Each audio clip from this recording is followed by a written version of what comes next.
Hey,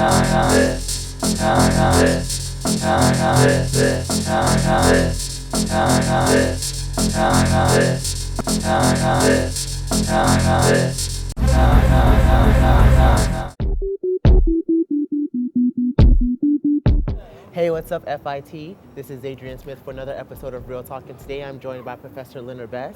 Now, some of you might know him from the fashion design department, but today we're going to be getting up close and personal with Professor Bess and finding out how he's not only impacted the fashion design community on campus, but the fashion design community in the world. You were the first African-American chair of the fashion design department. Yes, indeed. Tell us about when that happened for you and how that made you feel to just have such a great title at a great university and to also be breaking barriers and doing something new. Well, it's a unique situation to be in. As you know, the fashion design department is the jewel in the crown of the Fashion Institute of Technology. It is the premier department. The college is pretty much founded on the fashion design department.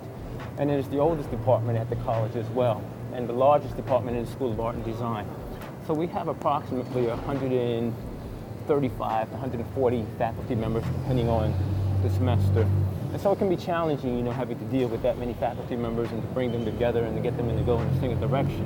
But it was an interesting and unique situation to be in, and it was a proud moment for me, Now, I think if we remember the State of the Union address from President Obama, he had said that, when you ever try to make change, that evokes controversy and it stirs emotions. Why do you think people are so apt to not want to change or make differences or try something new? I think human beings, themselves generally tend to be obstinate.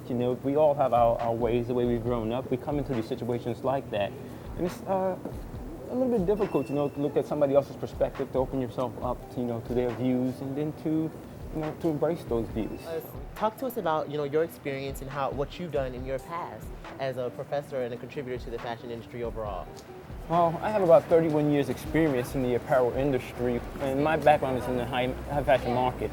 So I've always worked here. I've worked in Europe sometime, and of course mostly the major designers. I've worked with the Household organization. I've worked with Anne Klein. In Italy, I worked with a company, Marina Ferrari, the Dior organization. It's just a unique situation. Not too many people can make it into that market. It's a very small market. It's a very, very tight market. You don't get paid a lot of money. What you're working for is that name on that resume in the hopes that one day you will become the head of one of those great houses. Of course, it's the CSSIL course. That's right. You wrote the curriculum. It's the first course of its kind. You've received a grant. Once more, congratulations on that, Professor Bess. Thank you very much. So we really want to know of how this course is impacting the FIT fashion design curriculum. Well, CSSIL stands for Case Study Simulation and Immersive Learning. It's a blended course using various techniques. The case study portion of the course really is sort of an Ivy League technique that they use, or some of the major business schools like Darden and Yale will use a case study method. And so we start off with that approach, analyzing corporations, analyzing true situations that companies have been in the apparel industry, and throwing the designers or the students into the fold of this problem and helping them to think their way through it. Because that's the reality, that's what's going to happen when they arrive in the apparel industry. There's not going to be a professor there to give you all the instructions and tell you what the next step is going to be. Are you able to show us some of the components of the program? Certainly. We have the simulation, which they go into in about 2/3 into the semester. They actually physically go into a simulation which tests out what they have learned during the course of the semester. And if they are successful in their decision making, they'll have a successful journey. And if they make bad decisions, they'll pay the consequences for those decisions. So can we see that on one of the computers here? Absolutely. All right, let's go check that out. Go back and take a look. And so we have the opening screen, and you can see it's product resource development. This is how do we develop the resources to put into the product development program, the PDM program itself. And so we start by clicking on the scissors.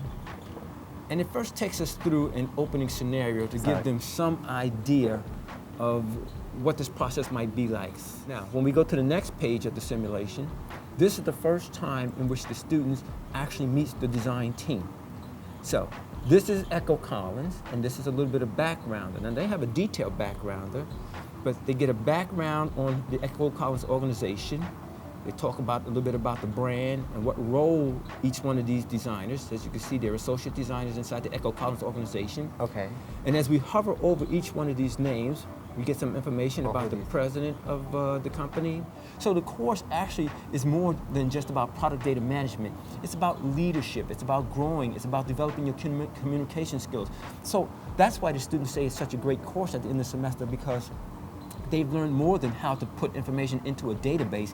They've learned how to communicate their ideas, how to deal with their teammates, and how to work through issues and problems, how to speak up at all hands meetings such that when they arrive in industry and they have to communicate, they feel comfortable being in that environment, how to listen to other individuals, while they're learning how to create this collection at exactly the same time. Because all of these things are all happening in unison when you're trying to put a collection together. It's never just you sitting down designing this collection. Yes. It is my hope that FIT will look at simulation-based learning. This is why I'm doing the research, because I didn't develop this just for the fashion design department. This is a pioneering effort to see if simulation-based learning can and should be brought into the FIT curriculum.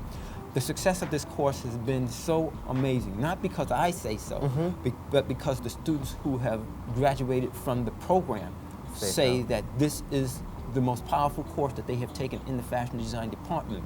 I'm hoping that other departments, upon seeing the simulation and hearing what these students have to say about the simulation, will now begin to look at it and maybe incorporate that into their programs. Well, Professor Bess, thank you so much for sharing this with us and letting us know more about it, because I knew nothing about this course, and it's great to know that we do have courses like this on campus, courses that allow you as a teacher to really be immersed with the students and get the student feedback and allow the students to change the course. And hopefully we'll see this go cross curriculum, and hopefully one day there'll be a simulation course for the AMC majors too, so that we can be just as immersed as the fashion design students. Thank you so much, Professor Bess, for joining us. My pleasure, Adrian. Always good seeing you. Good to see you too.